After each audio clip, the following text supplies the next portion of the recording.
अस्सलाम वालेकुम, मैं हूँ पारस जहाँ से। आज तकरीबन 1-1.5 हफ्ते के वक्फे के बाद आप लोगों से दोबारा मुलाकात हो रही है और इस दौरान अल्लाह ताला ने मुझे उम्र की सआदत नसीब फरमाई।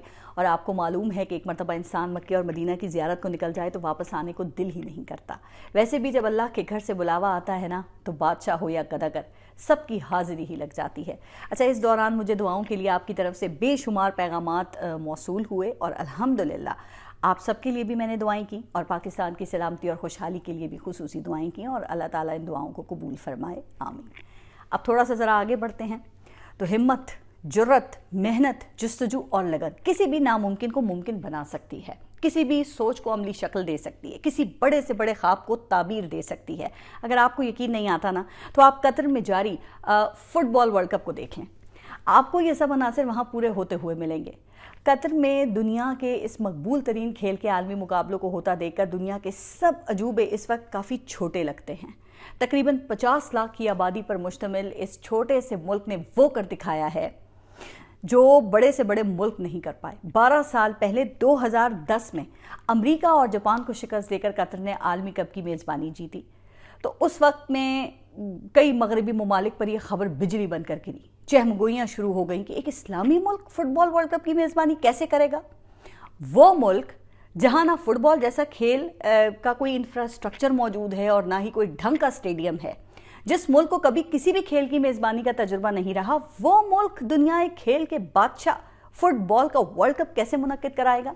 अच्छा, अब ये चहमगोइयाँ आहिस्ता आहिस्ता इल्ज़ामात में बदली, फिर नफरत अंगेज़ मुहिम और फिर कतर की मेज़बानी की मुखालफत कई ममालिक और लोगों की ज़िद बन गई। लेकिन कतर ने इन 12 सालों में ऐसा मुआवजा करके दिखाया कि आज बड़े से बड़ा मुल्क भी हैरान नहीं बल्कि परेशान है। इस वक्त ये वर्ल्ड कप दुनिया का सबसे महंगा इवेंट बन चुका है। अब कतर इन यादगार लम्हों की मेज़बानी के लिए 300 अरब डॉलर खर्च कर चुका है और फुटबॉल शायकीन और खिलाड़ियों समेत इस वक्त 10 लाख गैर मुल्की कतर में मौजूद हैं। दोहा एयरपोर्ट मसरूफ़ तरीन एयरपोर्ट बन चुका है और कतर आने वाला हर शख्स जो है उस बड़ी गर्मजोशी से उसका इस्तकबाल वहाँ पे किया जा रहा है।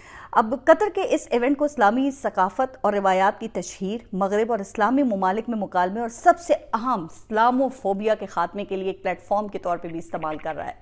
इस आलमी इवेंट का इफ्तिताह कुरान पाक की तिलावत से किया गया। इस्लाम के मुबल्लिग ज़ाकिर नाइक को भी खुसूसी तौर पे कतर की दावत दी गई। कतर में इस्लामी रिवायात और मकामी लोगों के हुस्न सलूक को देखकर वर्ल्ड कप देखने के लिए आने वाले दर्जनों फुटबॉल फैंस इस्लाम कबूल कर चुके हैं।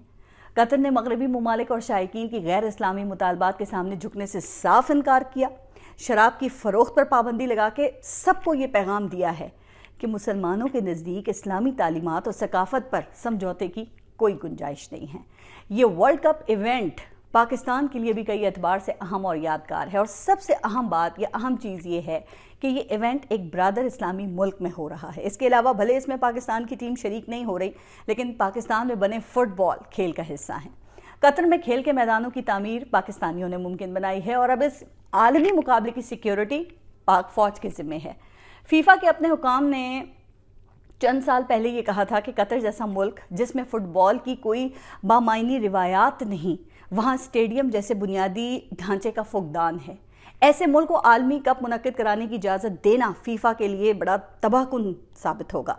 लेकिन इस इवेंट को देखकर वही फ़ीफ़ा हुकाम अब कतर की मेज़बानी की तारीफ़ें भी कर रहे हैं और साथ साथ इस इवेंट को फ़ुटबॉल के फ़रोग़ के लिए अहम तरीन संग मील कहने पर भी मजबूर है।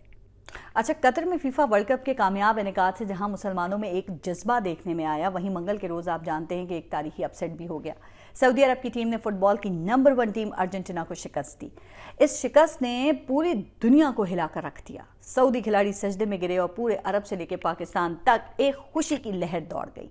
सऊदी वली अहद और वज़ीर आज़म मोहम्मद बिन सलमान ने सऊदी अरब में आम तातील का ऐलान किया और अपने खिलाड़ियों के लिए ख़जाने के मुँह खोल दिए।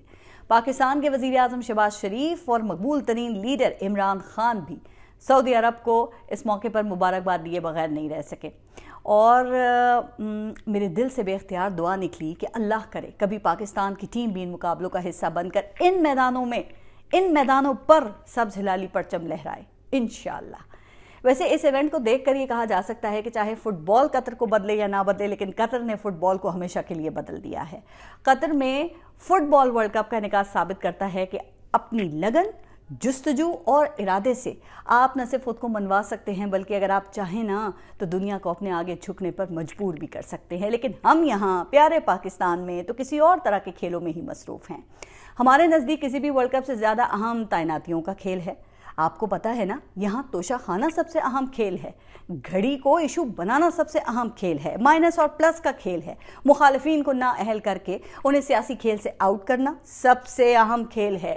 भाई यहाँ तो आवाम की मुश्किलात से खेलना, उनको बुनियादी ज़रूरियात ज़िंदगी के लिए तरसाना, महंगाई से उनकी ज़िंदगी अजीरन बनाना, ये सबसे अहम खेल है।